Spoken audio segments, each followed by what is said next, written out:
ತಾವು ಬಂದಿರುವಂಥದ್ದು ಮನೆ ಮಗನಿಗೆ ನಂದಲ್ಲ, ಅವ್ರ ಸೊತ್ತು, ಅವ್ರ ಆಸ್ತಿ. ಅವರೆಲ್ಲ ಬೆಂಗಳೂರು ಬರೋಕ್ಕಲ್ಲ. ಬೆಂಗಳೂರು ಬಂದರೆ ಅಲ್ಲಿ ಜಾಗ ಇರಲ್ಲ.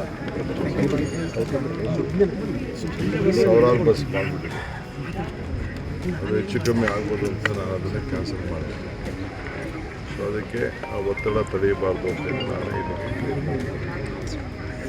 ಇಲ್ಲಿಗೆ ಇನ್ನೂ ಒಂದು ಊರು ಇದೆ, ಟೌನ್ ಇದೆ, ಕಸಬಾ ಇದೆ.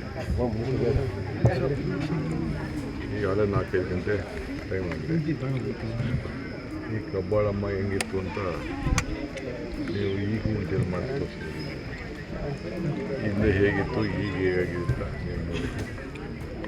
ಇದೇ ಸಾಕ್ಷಿಗುಡ್ಡೆ. ಮಾತಾಡೋಂಥ ಸಾಕ್ಷಿಗುಡ್ಡೆ ಇಲ್ಲಿ ಜನರನ್ನು ಹೇಳ್ತಾರೆ. ಅದಕ್ಕೆ ಇಂಥ ದೇವಿಗಳು ಸುಮಾರು 300ಕ್ಕೂ ಹೆಚ್ಚು ದೇವಾಲಯಗಳನ್ನು ಪ್ರತಿ ಹಳ್ಳಿಗೂ ಕೊಟ್ಟಿದ್ದೀವಿ, ಸಹಕಾರ ಕೊಟ್ಟಿದ್ದೀವಿ. ಜನ ಎಲ್ಲ ವರ್ಗದ ಜನ ಅದಕ್ಕೆ ಆಶೀರ್ವಾದ ಮಾಡಿ ವಿಧಾನಸಭೆಗೆ ಸತತವಾಗಿ ತಿಳಿಸ್ಕೊಟ್ಟಿದ್ದಾರೆ. ಅವ್ರು ಋಣ ತೀರಿಸ್ಬೇಕು, ಅವ್ರಿಗೆ ಕೃತಜ್ಞತೆ ಹೇಳಬೇಕು ಅಂತ ಭರವಸೆಗಳನ್ನು ಕೂಡ ಕೊಟ್ರಿ, ಜೊತೆಗೆ ಮನವಿಯನ್ನು ಕೂಡ ಮಾಡ್ಕೊಂಡ್ರಿ 28ಕ್ಕೆ. ಅದಿನ್ನ ಬೇಕಾದಷ್ಟಿದೆ, ಮಾತಾಡೋಣ.